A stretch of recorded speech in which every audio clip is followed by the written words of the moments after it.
Our speaker today is somebody whose wisdom we always appreciate, I always appreciate, and the energy and consciousness that he brings to the life that he lives. And so here is Timber Hawkeye. Go ahead, Timber. Morning. I know we've all heard of tongue twisters, and I have somewhat of a mind twister today. And it ties in what Brian started the service with today, which involves the Unity's basic teaching that we create our life experiences through our way of thinking. And I 100% agree with that. Our thoughts create our experiences. But I was also taught to not believe everything I think. So you combine that with the notion that we don't meditate to control our thoughts. We meditate so our thoughts don't control us. You see where this is going with this mind twist thing is I'm trying to catch the mind at work and not to judge it, but to understand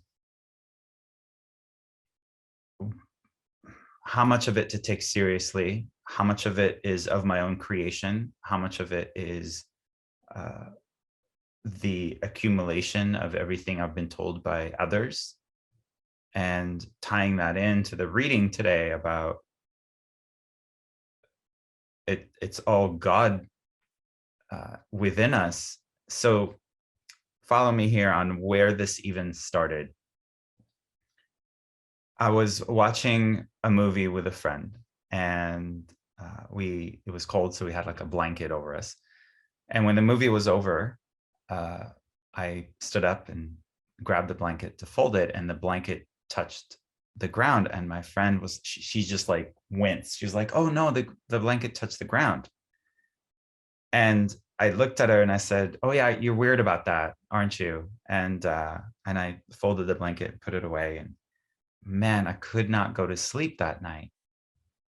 And these thoughts kept running in my head of, at what point did I think it was okay to do something unintentionally to upset someone else, and then to shame her for being the way she is? You know, my first response when it was pointed out to me that I did something to upset her was, "Oh, you're weird about this."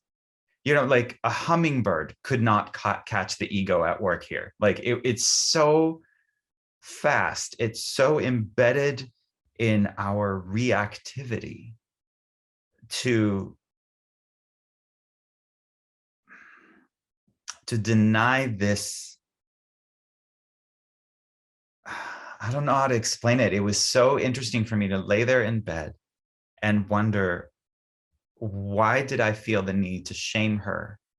And you know, the idea was not to apologize for letting the blanket touch the ground. That was an innocent mistake.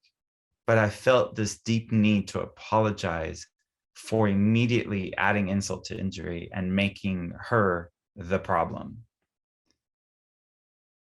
Thich Nhat Hanh teaches that we must love in a way that the other person, that the person we love feels free.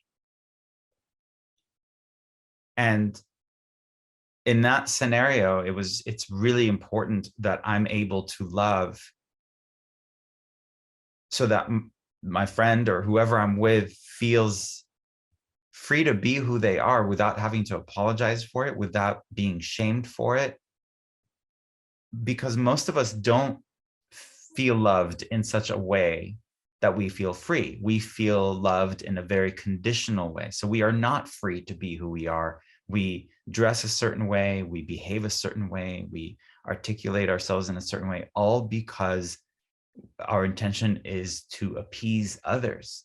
And I'm not suggesting that we say whatever is on our mind and that's true freedom. You know, I've heard people say, "Oh, I'm brutally honest I say what's on my mind. I say it like I mean, blah, blah, blah. And that's freedom. I don't have to walk on eggshells. And I don't think that's freedom. True freedom is the freedom not to say the things that are hurtful, is to have the thought. And instead of having the thought control us, meaning, oh, I have the thought, so I have to say it out loud, is to have the thought and then the discernment on whether I choose to say it out loud or not. And that's like, I have the freedom to choose rather than I can't control myself. Not that being able to control yourself is not freedom. It's like an enslavement, but to what? It's to our own minds. So I'm trying to combine that reality that I'm not my thoughts, and yet my thoughts create my life experience. So, and I don't meditate to control my thoughts. I meditate so my thoughts don't control me. So it's this, again, it's a mind twister for me this morning on,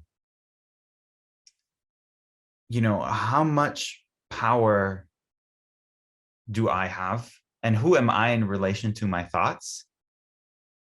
If I'm not my thoughts, and I'm definitely not my feelings, and feelings aren't facts, it's like, where do I fit in all this? And what I love about meditation practice is you are taught to observe your thoughts from the outside, so to speak, so that you are watching your thoughts as if you're watching a movie playing out on the screen. And some of the thoughts are startling, some of them are comforting, but none of them are you. You're the one watching them. But like a movie screen, I was talking to a friend recently who was going through a breakup. Imagine yourself sitting in the theater and you're watching the big, wide, cinema screen. And she's going through a breakup, and she's in that stage of a breakup where she's really missing her ex-boyfriend. And even though she's the one who ended it, she's replaying the highlights. She's looking at the whole relationship, and she's focusing on romanticizing all the highlights of the relationship and overlooking all the red flags that were the reason for them breaking up. So even as an observer of our thoughts, we can't control the thoughts that are playing out on the screen. And yet we know that those thoughts create our life experience. So what role do we play? And I think the only role we play as the observer of the thoughts is where we put our focus. Her relationship is playing out on the entire screen. And if she chooses to focus on all the highlights, she's going to overlook all the terrible things. If she looks at all the terrible things, she doesn't see any of the highlights. And depending on the day, depending on where she places her focus, it completely changes her life experience. So I guess I just wanted to unpack that distinction between, yes, our thoughts create a life experience. So we try to control our thoughts, but we can't control our thoughts, and our thoughts don't control us. It's just like this, what do we control, and can we? And I think it's the focus. It's where we put our attention. And it's been said that where your attention grows, what is it? Energy flows where your attention grows. So where your attention goes. And so learning to channel or funnel our attention to, I did photography for many years. So truly the focal point is not just the way we love others, the way I love my friend, and yet I still felt the need to shame her for being how she is. I then sat there and thought, do I love myself the way I am, or do I shame me for having those weird things that I have, insecurities or issues about or whatnot? And it was just like, do I even love myself freely? Or is even the love I have for myself conditioned upon, all these criteria that was given to me by others, and I have to behave a certain way in order to love myself. And if I don't, if I fail, if I slip, then I don't love myself as much. And what about my love for God? Is it conditional? Things only working out a certain way or the way I think they should? Or do I love God in such a way that God is free to be? And part of loving is acceptance, it's surrender, it's hugging all of someone, not just parts of them, and dismissing or ignoring the rest, just kind of zooming out, looking at the whole screen and trusting that all of it, the highlights and the bad parts, they all make this incredible music in the world. And I don't know, I needed to take myself out of that equation. I definitely needed to apologize for shaming her. And you know, a true apology is when we express remorse, when we express saying or doing something that we truly feel bad about. And while that is true, I feel bad for doing it. And an apology does not require an excuse. I didn't offer the excuse to her, but I'm in a way offering it to you to be truly transparent about there is God within me as I am part of God, not like a raisin and a cinnamon roll, but like it's there, but there's also this ego within me, and I need to become better acquainted with it so that I recognize it when it speaks up, so that when it says something to a friend, to someone I love, like, oh, you're weird about this, I know it's not coming from the God within me. It's coming from the ego within. And so I recognize it. I don't identify with it. It's not all of who I am. I'm not a terrible, horrible person. So in a really strange way, I had to apologize to myself for the transgression. I don't know if I'm making any sense at all, which is because I'm still wrapping my mind around it. But this idea of our thoughts create our own experiences. And it's not about controlling our thoughts. It's about not letting our thoughts control us. The true freedom is the freedom to choose. So what meditation and the practice of mindfulness has taught me, it's not control, it's choice. When I have a thought that's hurtful, that's narrow-minded, that's, I don't even want to say negative, but is negatively affecting me, it's like my friend going through a breakup. It can be overwhelming. It's overwhelming because we think we have no choice but to see it this way, but no choice to see her ex in the most wonderful light. And the meditation is the birthing of choice, is the realization, yes, I have this thought, but what else can I choose right now? What other thought can I choose? Just like feelings, I'm feeling anger. Okay, that's a choice. What else can I feel right now? And this freedom to choose, that's what I didn't practice in that moment when folding the blanket. Is I could have chosen in that moment that the blanket touched the floor and it was pointed out, to not express out loud this, oh, you're weird about this, but to simply apologize for the blanket touching the floor, to express the remorse for upsetting her unintentionally, and the intention to be more mindful of it in the future, to not let the blanket touch it. You know, it's not for me to decide, is that weird? Is that not weird? Is there valid? Because she felt the need to explain, like, yo, the blanket sometimes touches the floor, and then later maybe that blanket's going to touch my face and the floor is dirty. I'm like, I don't need you to explain yourself in order for me to feel that your reasoning is justified, and then I can be apathetic and compassionate towards your cause. Like, no, just Can I just accept her, myself, everyone, and God without them needing to justify the reasons they do everything? I truly believe we can. We just don't always choose to. So I think as a New Year resolution of sorts, although not necessarily, but to make a commitment to choose love more often than not in every situation. When we're witnessing something on the news, when someone does something harmful to us, when we do something harmful to ourselves, to always go, is love a choice here?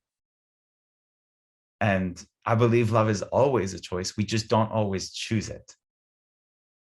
And when we don't, we often regret it.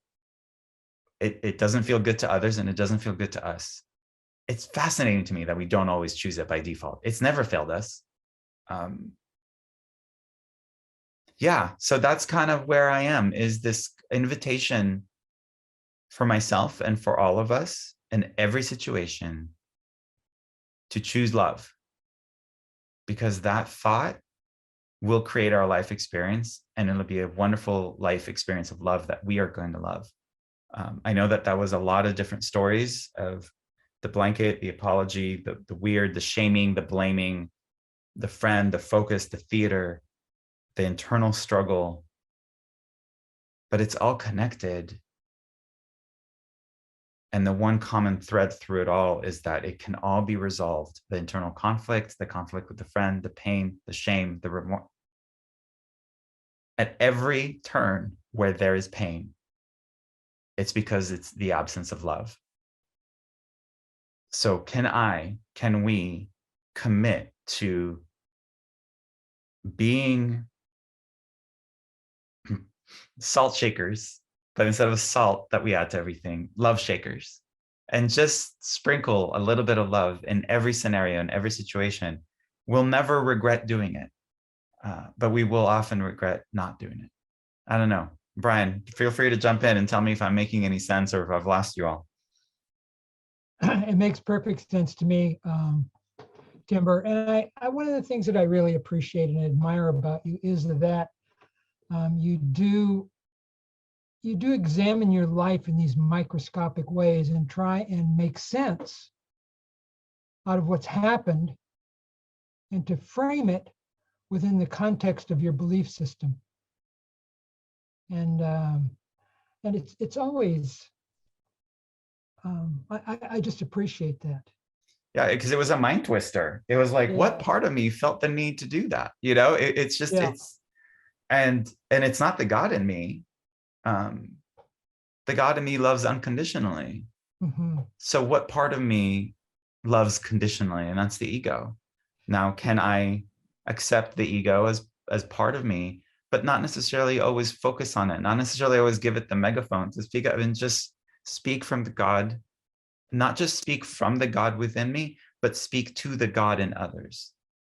And when they do falter, when they do say something hurtful, I know that's also not coming from the God within them, that's coming from the ego within. And just acknowledging, we have a word, namaste, which is the God in me acknowledges the God in you. We need something for the ego within me acknowledges the ego within you. So I'm not holding you responsible for what you just said.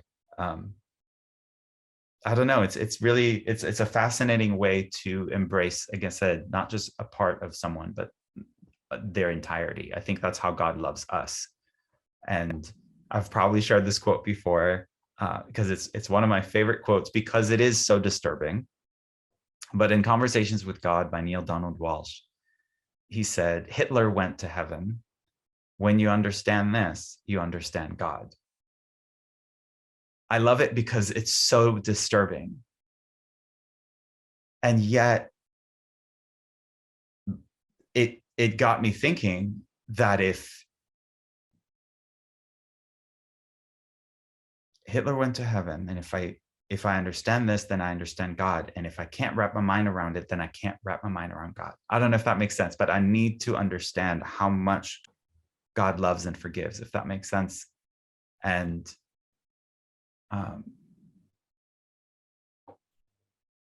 yeah, I just think we can love others the way God loves us. We just have to put the ego out.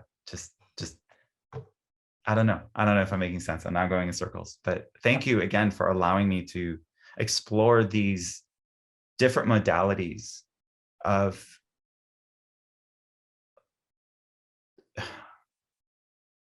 bringing God consciousness into our everyday interactions with others, with ourselves, with the whole world. Thank you. This is like a family, and my intention is to love all of you the way God loves us, and it warms my own heart when I do. I don't know. It's so strange. It's like you give it and it doesn't take anything from you. It just gives you more. I don't know. Love is this really strange energy that's so different from everything else. You know, when you yell and scream and all that, you feel exhausted afterwards. But when you give love, you're somehow refueled with more instantly. It's magical. I don't need to understand it. I just need to keep practicing it more.